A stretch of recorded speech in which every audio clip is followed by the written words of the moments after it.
All right, guys. My update for this week. Yeah, I know I'm late, but essentially what I've been doing is hadn't done anything on the inside yet, getting the dash apart.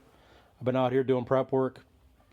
When I've been working on it to label the wiring and look at the wiring, make sure that what I can eliminate or what I can shorten up, because some of the wires went all the way across from through the firewall here, all the way across to the power over there, and then back up under the dash. So I'm gonna try to eliminate some of the wiring, and then took the fender off because the battery cable is going to come from the back, come through this little grommet here, up over the top of the fender liner, and then up to the starter solenoid here.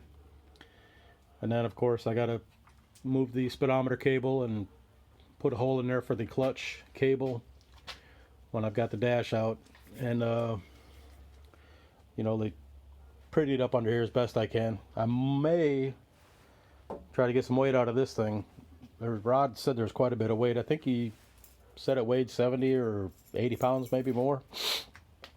So if I can get that down to like 50 or something, it might be better. Get some weight off the nose. The 415 is holding up pretty good. Of course, it hasn't been that long, but I'll put some paint over that and spray paint, not rattle can, real paint in the cowl area too. That's where the sun's going to shine on it. Sun's not going to shine here, so the 415 isn't ultraviolet proof or whatever, so I'll probably paint up under there. Of course, I got to get moving because I'm not making much progress. I've been doing everything but working on this thing, and I actually thought I'd have a lot of time for this, but so far it hadn't worked out that way. So in light of nothing to show you worthwhile on there, I'll show you what I've been doing here. This is the flywheel I mentioned that's going to go on. This is actually for the Capri. It's been sitting on the shelf for a while. It's steel. It's made by XTD. It's an outfit in California. It's made in the U.S. So, and it weighs 17 pounds.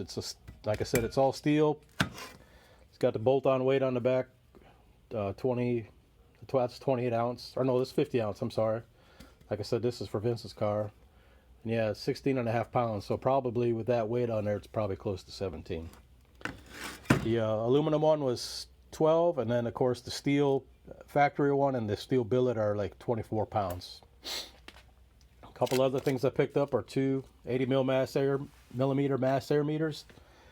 This one's calibrated for 30 pounds already, so I just bought an adapter for it. This one I got to send in to get recalibrated, but I want to scare up a stock mass air meter housing or the electronics to put on here, so I don't have to buy another adapter.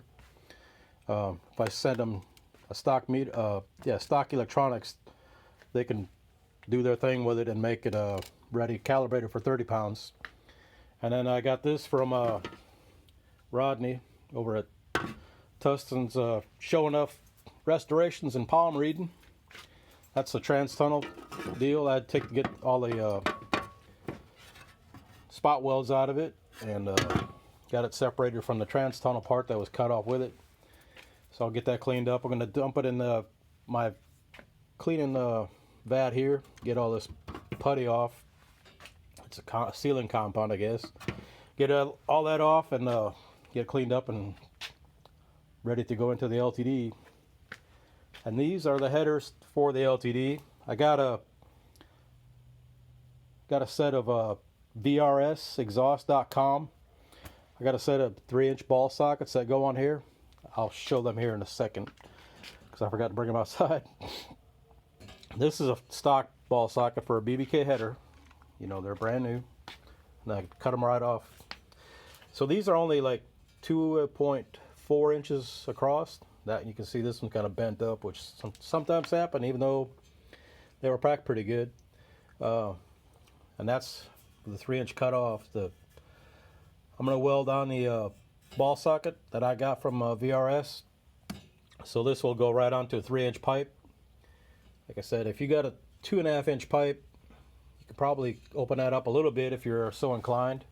Because like I said, that's only 2.4 inches across. If it's not bent. If it's bent, it's going to be even less. But let me grab that ball sockets.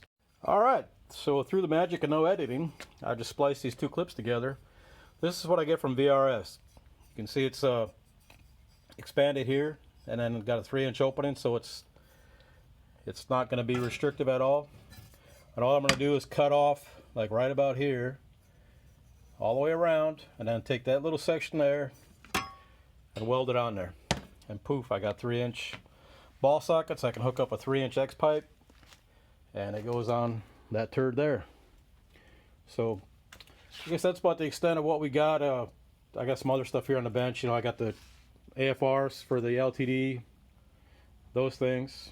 Those are the Edelbrocks that were on the LTD, and I got some other stuff I got to do with it. I think Rod's gonna be talking about that tonight, but that'll be its own video when I get before I start on it. I'll do a little bit before, and then I'll show you what I'm working on as it goes along. So anyway, that's pretty much it for what's going on. I know not much progress, but we'll be working on it. I'll have more time on Friday. Just been stuff going on. Oh, you married types will like this. Another tool I got. Ain't that neat? That's for removing a riser out of a T on a sprinkler system. That's what I did Sunday. Got all the sprinklers working because it's that time of year. Summer's coming. So anyway, that's all, fellas. Appreciate y'all subscribing and all that, comments. Oh, also tomorrow night after work, I got to go to Crestview to get my crankshaft. Anthony Tatum gave me a crankshaft a while ago, and it's been sitting here on the bench, and I took it up and got it cleaned up and mic'd, and it's good. So thank you, Anthony. That's going to go into the engine for my son's 88 GT. Brandon's I'm gifting to Brandon, so we're going to start working on that later this summer, and that's my gift to him. He wanted to buy a Firebird. He said he wanted a project car, and I was like, are you crazy? So I'm giving him the 88 GT, and we're going to work on it because that's actually the car I hauled his mom to the hospital in when we were in Randolph Air Force Base, San Antonio, and he was born at Wilford Hall. So I thought it'd be neat for him to have that. So anyway, I'm blabbering again. All right, appreciate y'all, fellas. Later.